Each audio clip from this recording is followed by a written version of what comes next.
Today, I'm going to show you how to create a home video studio in a small space so you can produce professional quality videos in the comfort of your own home. So let's get started. Welcome back to my channel. I'm Josh Roberson. I create video studios for businesses that want to close more sales. So first thing is first, we got to figure out the location of this home video studio. Now, it can be in a basement, it can be in an attic, it can be in a spare bedroom. It can be in a closet.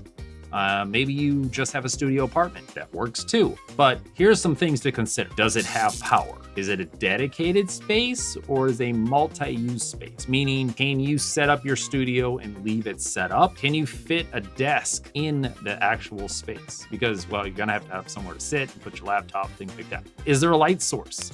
Like a window, if you want that natural light. If you don't have a window, that's fine. Is the space hot or is it too cold? I mean, how's the ventilation? You got to figure out if you can actually sit in this space for longer than 3 or 4 minutes. You might find the exact space. You're like, Josh, I found it. Ooh, yes, this is gonna work. You set all your stuff up. You're hitting the record button. You're doing your videos.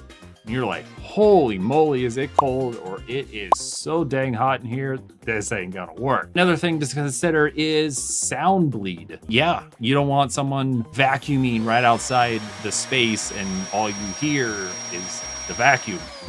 So you don't want that. Or TVs or people yelling and screaming. You have a floor above you, people stomping around, that can all go into that. And then do you have internet? I mean, I'm not saying Wi-Fi, I'm saying a physical plug to plug into your computer. Don't trust Wi-Fi. Hopefully those things to consider make sense. Go ahead and comment down below this video for any ahas, questions, concerns. So be sure to check out my next video and we're gonna talk about framing the shot.